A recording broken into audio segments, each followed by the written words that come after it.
আমার যে কত সাহস আপনারা আজকের এই ভিডিওটা দেখলেই বুঝতে পারবেন। হ্যালো এভরিওয়ান, আসসালামু আলাইকুম। প্রথমেই ভিডিওর শুরুতে আমি একটা কেককে কেটে নিচ্ছি।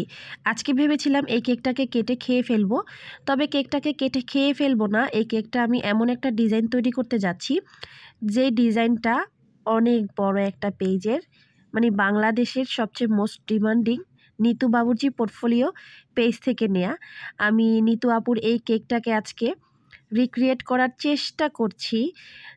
আমার যে কত বড় কলিজা সেটা একমাত্র আপনারা ভিডিও দেখলেই বুঝতে পারবেন, কারণ আমি নিতু আপুর ধারে কাছে যাওয়ার মতোও না।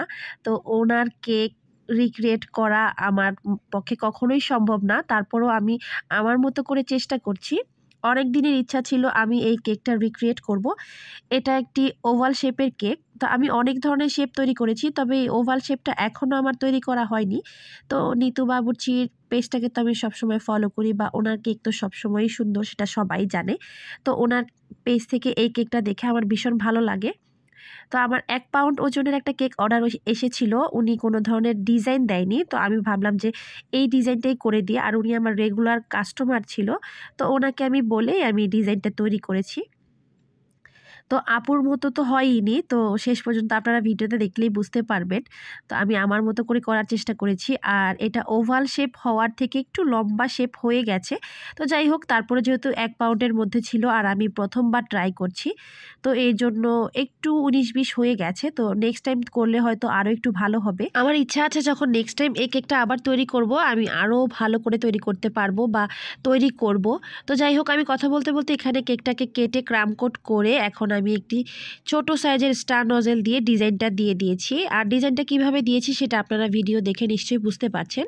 এটা আসলে বলে বুঝিয়ে দেওয়ার মতো কিছুই নেই। তো ডিজাইনগুলো আমি একটা নজেল দিয়েই কিন্তু দিয়ে দিয়েছি। আসলে এই ডিজাইনটা খুবই সিম্পলের মধ্যে, আর খুবই দেখতে মনে হচ্ছে খুব সহজ, তবে নিতু আপুর মতো এত নিখুঁতভাবে করা আমার পক্ষে কখনোই সম্ভব না।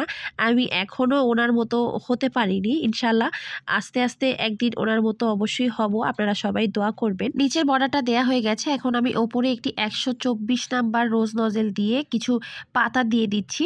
আর একই নজেল দিয়ে আমি এখানে 2টা গোলাপ তৈরি করে দিব। যেহেতু আপুর কেকটার মধ্যে 2টা ফ্লাওয়ার ছিল, মানে গোলাপ ছিল, আর আপুর গোলাপগুলো ছিল একদমই টকটকে রেড কালার। তবে আমি আজকে এখানে রেড কালার ইউজ করছি না, আমি এখানে পিঙ্ক কালারের গোলাপ তৈরি করে দিচ্ছি। আর আমি গোলাপগুলো অফ ক্যামেরা তৈরি করে নিয়েছি, যেহেতু ভিডিওটা বড় হয়ে যাচ্ছিল, আর গোলাপ তৈরি করতে গেলে ভিডিও করতে গেলে একটু কেমন যেন হয়ে যায়। তো এই কেকটা আমি 1 পাউন্ডের মধ্যে তৈরি করার পর দেখতেই পাচ্ছেন 1 পাউন্ড প্লাস হয়ে গেছে কেকটা। তো যাই হোক, যেহেতু আমার ডিজাইনটা তৈরি করার ইচ্ছা ছিল, আমি একটু বড় করেই তৈরি করে নিয়েছি। তো কেমন হয়েছে অবশ্যই জানাবেন। সবাই ভালো থাকবেন। আজকের মতো বিদায় নিচ্ছি। আল্লাহ হাফেজ।